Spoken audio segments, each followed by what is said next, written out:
पवित्राणाय साधूनां विनाशाय च दुष्कृता धर्म संस्थापनार्थाय संभवामि युगे युगे।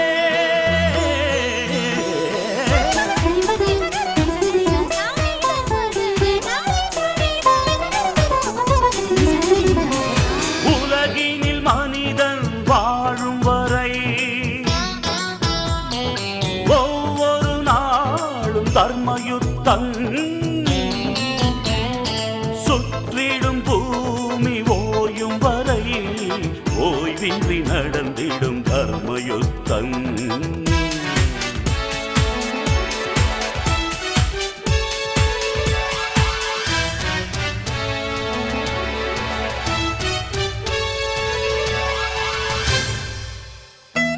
கருவில் யுத்தம், பிறப்பில் யுத்தம், கருத்தில் யுத்தம், காலம் முழுதும் தர்மயுத்தம்। உழைப்பில் யுத்தம், பிழைப்பில் யுத்தம், உயர்வில் யுத்தம், உலகில் என்றும் தர்மயுத்தம்।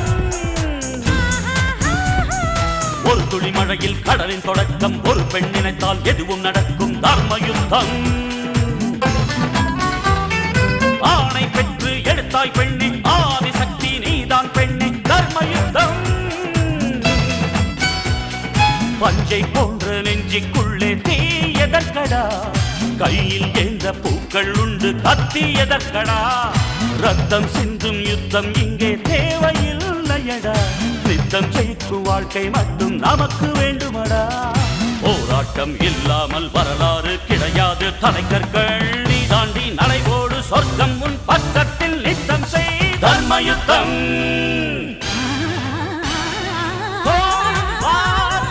Battle of war, man to man, daily ego war, cold war, it's a slow poison, country to country, it happens often। ஒரு முறை உலகில் உந்தன் பிறப்பு, உனக்குள் இங்கே அச்சமெதற்கு, வீரம் வேண்டும்।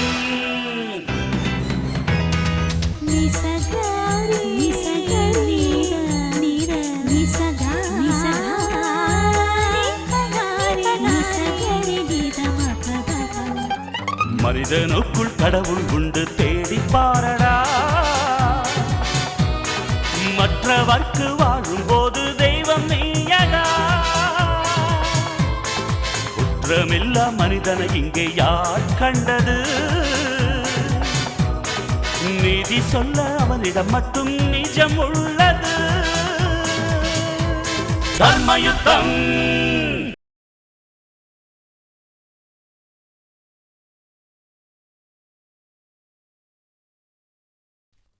சரி, நீங்க கிளம்புங்க। ஏமா இங்க என்ன நடக்குது? லாக்அப்ல இருக்க அக்யூஸ்ட பார்க்க யார் இவங்கள அலோ பண்ணதே? Sorry madam. ஏமா சீக்கிரம் வெளில போமா, கிளம்புமா, கிளம்பு।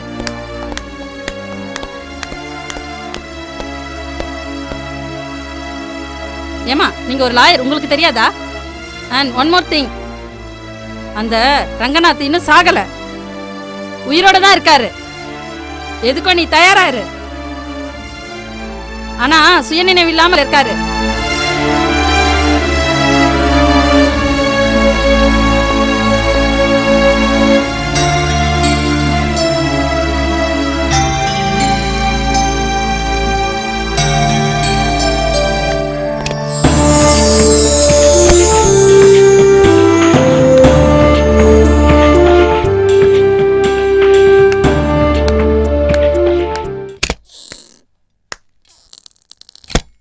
வணக்கம் மேடம்। வணக்கம் மேடம்। Good morning madam. உட்காருங்க உட்காருங்க।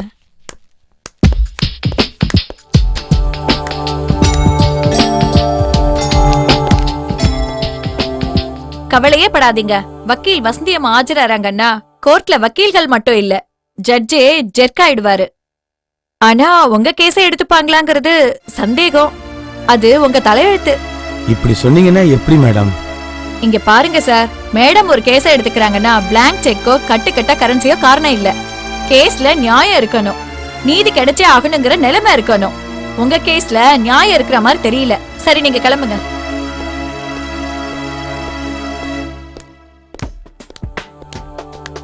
வணக்கம் மேடம்। சார் நீங்க? என் பேர் பிரேம்। ம்.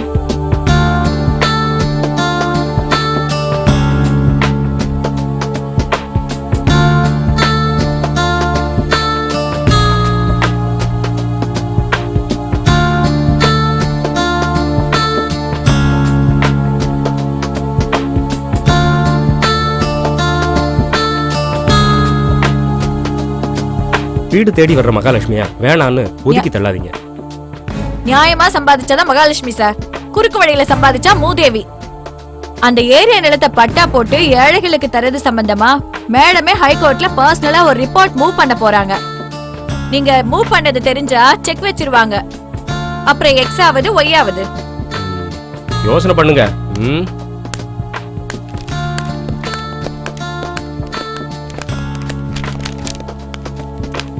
வணக்கம் மேடம். வணக்கம், சொல்லுங்க. நாங்க அப்ரூவர் இல்லாத ஆசிரியர் பயிற்சி கல்லூரியில டொனேஷன் கட்டி படிச்சோம். இன்னைக்கு எக்ஸாம் கூட எழுத முடியாம நடு ரோட்ல நிக்கிறோம். எங்களோட எதிர்காலமே மேடம் கையில தான் இருக்கு.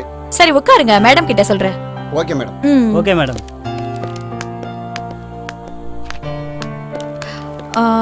நீங்க ஒரு கிரிமினல் கேஸ் விஷயமா மேடத்தை பார்க்கணும். கிரிமினல் கேஸ்ல மேடம் எடுக்க மாட்டாங்க. நீங்க வேற வக்கீல பாருங்க. ப்ளீஸ் மேடம், அக்யூஸ்ட் யாருன்னு தெரிஞ்சா கண்டிப்பா மேடம் எங்களை பார்க்க அலோ பண்ணுவாங்க. மேடம் ஒரு முக்கியமான கிளையண்டோட பேசிட்டு இருக்காங்க. கொஞ்ச நேரத்துல வந்துருவாங்க. ஒரு half an hour வெயிட் பண்ணுங்க.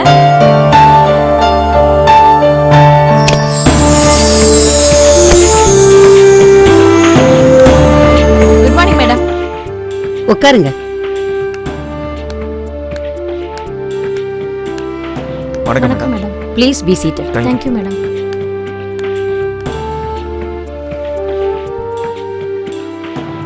என்னோட ஜூனியர் எல்லா விஷயமும் சொன்னாங்க. I can't believe. எனக்கே ஷாக்கிங்கா இருந்துச்சு. என்னால நம்பவே முடியல.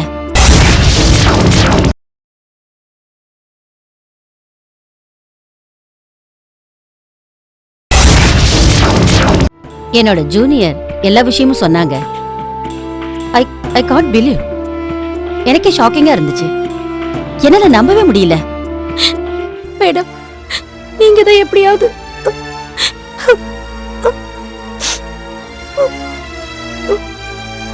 எனக்கு அழறவங்களை பிடிக்காது. மனசுல தைரியம் இல்லாதவங்களும் செயல்ல உறுதி இல்லாதவங்களும் செய்யற வேலை அது. பாவப்பட்டவங்களை பார்த்து கண்ணீர் வடிக்கிறவங்கள கூட எனக்கு பிடிக்கும். ஏன்னா அந்த கண்ணீர் அவங்களுக்கு உதவணுங்கிற எண்ணத்தை ஏற்படுத்தும். ஆனா தனக்குத்தானே பரிதாபத்தை வரவழைச்சு விடுற கண்ணீர் இருக்கே, அது அவங்களையும் அழிச்சிடும். அந்த கண்ணீரை பார்த்து அக்கறைப்படுறவங்களையும் அது அழிச்சிடும்.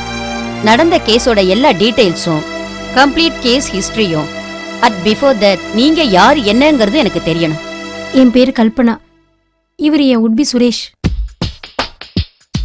மிஸ்டர் ரங்கநாத்தோட விஜய் கன்ஸ்ட்ரக்ஷன்ல நான் ஒர்க் பண்ணேன். பைரவியும் அதே கன்ஸ்ட்ரக்ஷன்ல லீகல் அட்வைசரா இருந்தாங்க. I know that very well. Ranganathan கன்சனுக்கு நான் தான் பைரவியை ரெக்கமெண்ட் பண்ணேன். 2 டேஸா நான் டெல்லியில இருந்தேன். சோ என்னால நியூஸ் பேப்பர், நியூஸ் எதுவுமே பார்க்கல. என்னோட நாலேஜுக்கும் எட்டல. சோ என்ன நடந்ததுங்கிறத கொஞ்சம் ஷார்ப்பா சொல்லுங்க. மிஸ்டர் ரங்கநாதனோட போட்டி கம்பெனியான மாதவன் பில்டர்ஸ்ல நான் ஒர்க் பண்றேன்.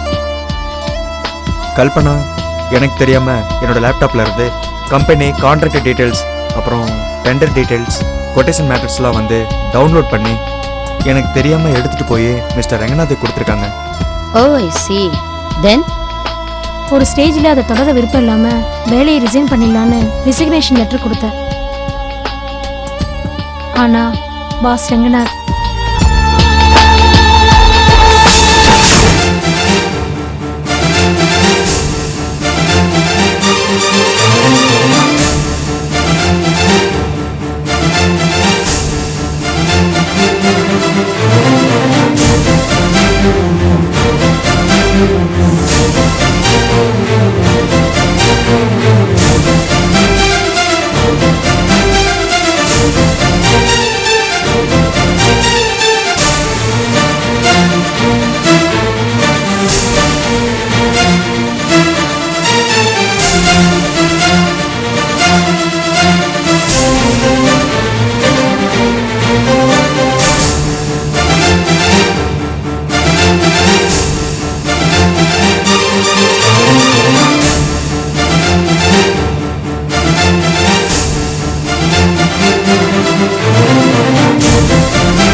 இப்ப நீ என்கிட்ட சொன்ன விவரத்தை எங்க வேணாலும் வந்து சொல்லுவியா? கண்டிப்பா சொல்லுவேன் மேடம்.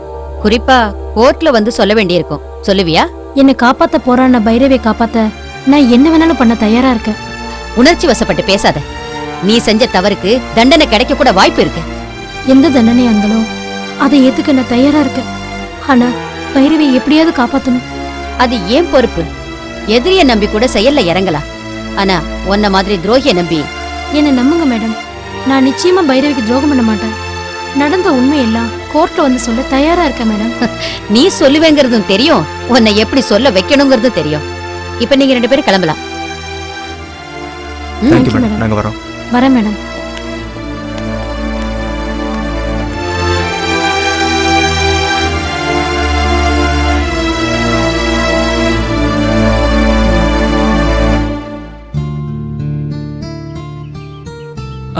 பூஜை ரூம்ல இருக்கிற சாமி படங்களை கழட்டி ரூம்ல வச்சிருங்க. சரி. ஹால்ல இருக்கிற குத்து விளக்க எடுத்து உள்ள வச்சிருங்க. ஷாமியானா, சேர்ஸ் எல்லாத்தையும் கரெக்டா அரேஞ்ச் பண்றீங்க. அப்புறம் ஃப்ரெண்ட்ஸ், ரிலேட்டிவ்ஸ்க்கு எல்லாருக்கும் இன்ஃபார்ம் பண்ணிடுங்க. கண்டிப்பா. அப்புறம் லோக்கல் ஸ்டேஷனுக்கு இன்ஃபார்ம் பண்ணிருங்க. சரி. ஏன்னா பெரிய பெரிய விஐபிஸ்லாம் வராங்க, நம்ம தான் கண்ட்ரோல் பண்ணிக்கணும். சரி. அப்புறம்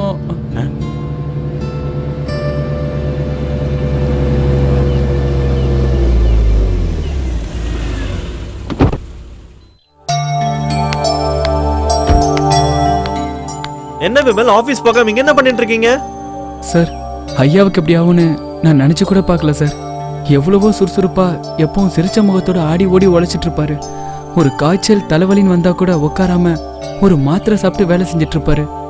ஆனா அவரை போய் இப்படி பண்ணுவாங்கன்னு. நம்ம ஆபீஸ் ஸ்டாஃப் பைரவி, அதுவும் நம்ம கம்பெனியோட legal advisor, such a nice character, இப்படி பண்ணுவாங்கன்னு எதிர்பார்க்கவே இல்லை. அவங்க ஏன் டேடை கொலை பண்ண முயற்சி பண்ணணும்? சார், ஒரு கன்ஸ்ட்ரக்ஷன் கம்பெனிக்கு கிடைக்கிற வளர்ச்சி அந்த கம்பெனிக்கு கிடைக்கிற கான்ட்ராக்ட்ல தான் சார் இருக்கு. சார், ஒரு கான்ட்ராக்ட் கிடைக்கணும்னா கீழ் மட்டத்துல இருந்து மேல் மட்டம் வரைக்கும் அவங்கவுங்க லெவலுக்கு ஏற்ற மாதிரி நம்ம வெட்டணும் சார். அதுவும் சீலிங் டெண்டர்னா கேட்கவே வேணாம் சார். அதுல அளவில்லாம தில்லுமுள்ளு நடக்கும். அந்த மாதிரி ஏடா கூடமா ஏதாவது நடந்திருக்குமோன்னு எனக்கு சந்தேகமா இருக்கு சார். அப்படி ஏதோ நடந்திருந்தா அதுக்கும் பைரவிக்கும் சம்பந்தம் இருக்கிறதுக்கு சான்ஸே இல்ல வேற யாராவது அப்படி செஞ்சிருந்தாலோ அதுக்கும் பைரவிக்கும் நிச்சயமா சம்பந்தம் இருக்காது. சார், சாமியார் சேர்ஸ்ல ஃபோன் பண்ணியாச்சு. இன்னும் 10 நிமிஷம் வந்துரும் சார். நீங்க ஓகே சார். சாமியானா சேர்ஸா எதுக்கு? அது வந்து சார், அப்படி எதுவும் நடக்க கூடாது. ஆனா ஏதாவது நடந்துருச்சுன்னா அதுக்கு தான் முன்கூட்டியே சொல்லி வச்சேன். நீங்க சொல்றத பார்த்தா டேட் நம்மளெல்லாம் விட்டுட்டு போயிடுவாருன்றீங்களா? சார், நான் அப்படி சொல்லல. டாக்டருங்க சொன்னதை வச்சுதான் நான் சொல்றேன். ஓஹோன்னு வாழ்ந்தவரு உங்களுக்கு ஒரு கல்யாணம் பண்ணி வைக்காததை தவிர வேற எந்த ஒரு குறையும் இல்லை சார். சார், அவரோட இறுதி சடங்கு எந்த குறையும் இல்லாம நடக்கணும்னு தான் இந்த அரேஞ்ச்மெண்ட்ஸ்லாம். இருக்கும் போதே இறுதி சடங்குக்கு ஏற்பாடு பண்ற நிலைமை வேற யாருக்கும் வரக்கூடாது. ஆபரேஷன் பண்ணும்போதே டாக்டர் பேஷண்டோட உயிருக்கு உத்தரவாதம் இல்லைன்னு ரிலேஷன் கிட்ட கையெழுத்து வாங்குறது இல்லையா? அதுக்காக பேஷண்ட் இறந்துருவான்னு அர்த்தமா என்ன? அது மாதிரி தான் சார் இதுவும். ஒரு மிகப்பெரிய பிசினஸ் சாம்ராஜ்யத்தோட நிறுவனர், எல்லாத்தையும் யோசிச்சு திட்டமிட்டு நடத்துறவர். அவரோட எந்த காரியமும் பர்ஃபெக்ஷன் இல்லாம போனதில்லை. அதுக்காக தான் சார் இந்த அரேஞ்ச்மெண்ட்ஸ் எல்லாம் செஞ்சிட்டு இருக்கேன். நீங்க எதுவும் மனசை தளர விடாதீங்க சார். அப்படி எதுவும் நடக்க கூடாதுதான் நானும் நினைக்கிறேன். ஹாஸ்பிட்டலுக்கு போலாம், முதல்ல வண்டியில ஏறு. சரி சார்.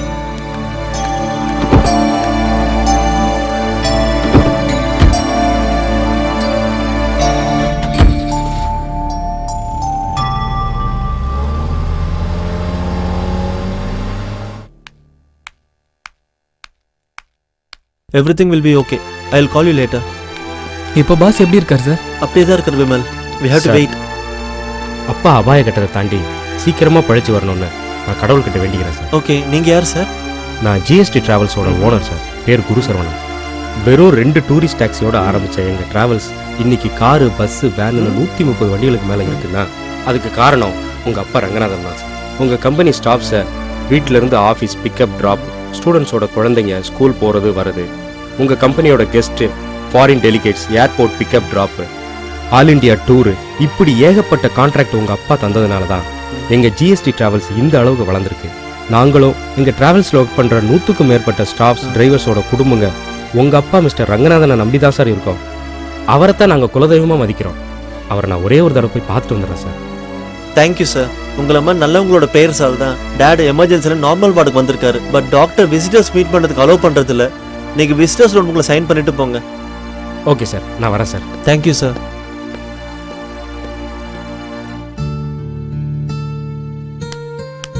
சார் good morning வணக்கம் சார். தமிழ்நாடு கட்டட தொழிலாளர் சங்க சார்பா அப்பா குணமாகணும்னு ஆண்டவனை வேண்டிக்கிறோம் சார். ரொம்ப தேங்க்ஸ் சார். அப்பாவை பார்க்கலாமா? இல்ல டாக்டர் விசிட்டர்ஸ் யாரும் அப்பா மீட் பண்றதுக்கு அலோவ் பண்றது இல்ல. ரொம்ப தேங்க்ஸ் சார். நீங்க கிளம்புங்க. Okay sir. அப்பாவை இப்படி ஒரு விசிட்டரை வந்து மீட் பண்றது டேடுக்கு மட்டும் டிஸ்டர்பன்ஸ் இல்ல, இந்த ஹாஸ்பிட்டலுக்கும் தேவையில்லாத டிஸ்டர்பன்ஸ். ஆமா சார், நிறைய பேர் எம்எல்ஏஸ், எம்பிஸ், விஐபிஸ் வந்து விசாரிச்சுட்டு போறாங்க. ஆனாலும் அவங்கள அவாய்ட் பண்ண முடியல சார். இவ்ளோ விஐபிஸ், தொழிலாளர்கள், பொதுஜனங்கள், பலதரப்பட்ட மக்கள் அப்பா குணமாகணும்னு வேண்டிக்கிறாங்க. He's a great man. இந்த நிலைமைக்கு வர அவர் எவ்வளவு உழைச்சிருப்பாரு. அப்பா அடிக்கடி சொல்லுவாரு பிசினஸ் சாம்ராஜ்யம்னு. அது சரிதான். அப்பா சாதாரண ஆள் கிடையாது, பிசினஸ்ல சாம்ராஜ்ய சக்கரவர்த்தி. சார் உங்களுக்கு அதுல என்ன சார் சந்தேகம்? சார் டாக்டர் உங்களை கூப்பிடுறாரு. விமல் வெயிட் பண்ணுங்க, டாக்டர் மீட் பண்ணிட்டு ஓகே சார்.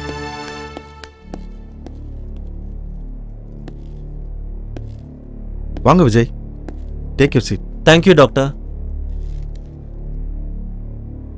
விஜய், அப்பா அபாய கட்டத்தை தாண்டிட்டாரு. Thank God. Thank you doctor. Thank you so much. He is physically all right. ஆனா என்ன டாக்டர் ஆனா?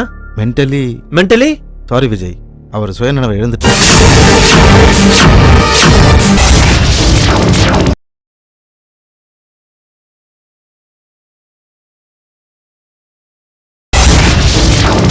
விஜய், அப்பா அபாய கட்டத்தை தாண்டிட்டாரு. Thank God. Thank you doctor. Thank you so much. He is physically all right. ஆனா என்ன டாக்டர் ஆனா? மென்டலி சாரி விஜய், அவர் சுயநினைவை இழந்துட்டார். Doctor. Yes Vijay, he is in coma stage.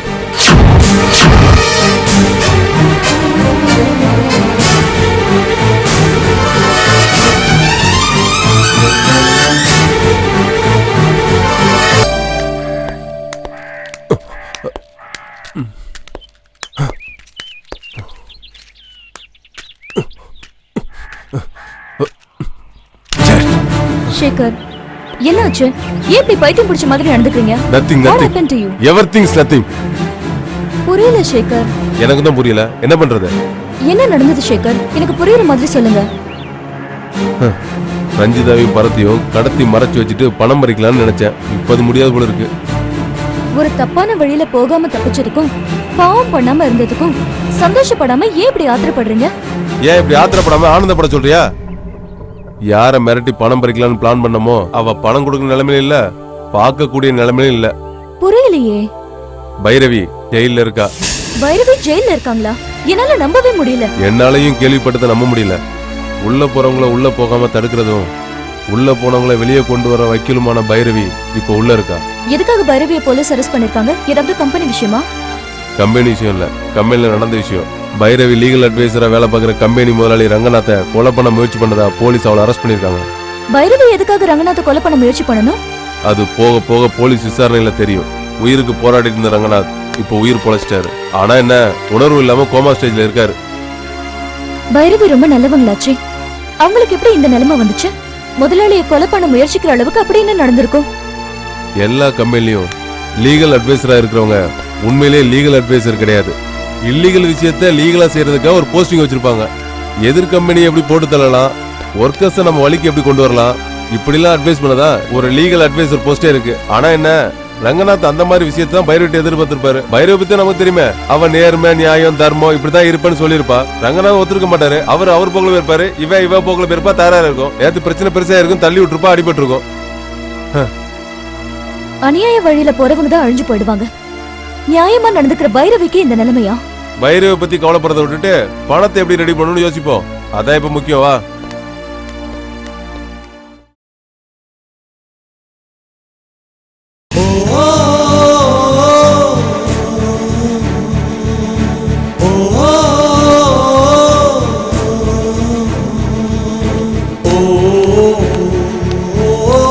வணக்கம் சார்.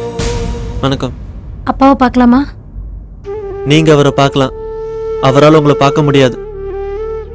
அவர் கான்சியஸ்லயே இல்ல, கோமா ஸ்டேஜ்ல இருக்கார். Sorry sir. யார் வருத்தப்பட்டு என்ன பண்றது? நான் நினைக்கிறேன் அவர் நிறைய உழைச்சிட்டாருன்னு. உடல் உழைப்பை விட மூளை உழைப்பு அதிகம். அதான் மூளை ஓய்வெடுக்கட்டும்னு கடவுள் அவரை கோமா ஸ்டேஜில் படுக்க வச்சுட்டார். சார் நீங்க எல்லாரும் நினைக்கிற மாதிரி உங்க அப்பாவோட இந்த நிலைமைக்கு காரணம் பைரவி இல்ல.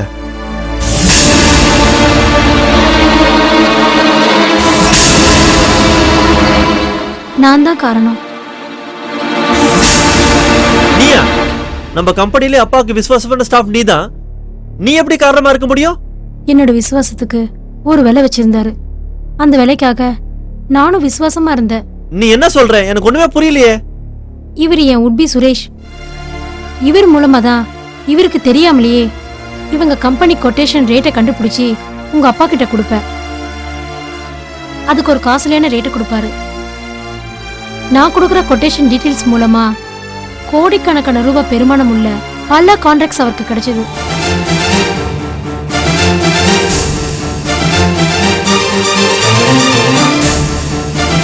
பல கோடி ரூபாய் லாபம் பார்த்தாரு. எனக்கும் கொஞ்சம் புத்தி வந்துச்சு. பாவம் பண்ண வரைக்கும் போதும், கல்யாணம் பண்ணி செட்டில் ஆயிடலாம்னு நினைச்சு ரெசிக்னேஷன் லெட்டர் கொடுக்கலான்னு போனேன்.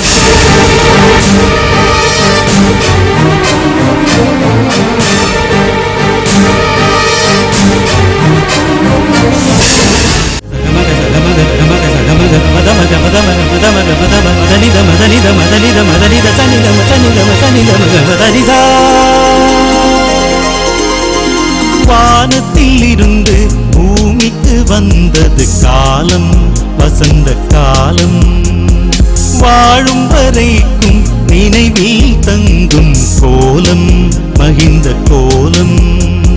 காற்றினில் கலந்து உலகினை ஆளும் கானம், எனது கானம். உறவினில் இணைந்து உலகம் செழிக்கும் பாட்டு, சந்தோஷ பாட்டு. உயிராய் உணர்வாய் இசையாய் சனிதம என்னுள் உறைந்து வாழும் இசைத்திட வானத்தில் இருந்து பூமிக்கு வந்தது காலம், வசந்த காலம்.